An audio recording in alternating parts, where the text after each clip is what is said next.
Ai, tilipäivä.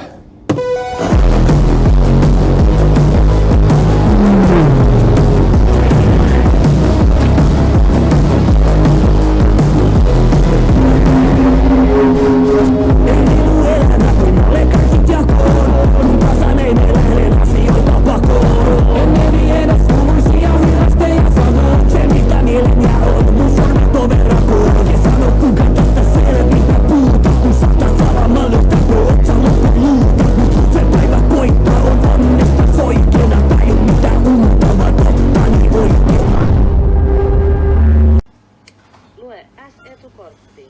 Jos sinulla ei ole S-etukorttia, paina ei S-etukortti.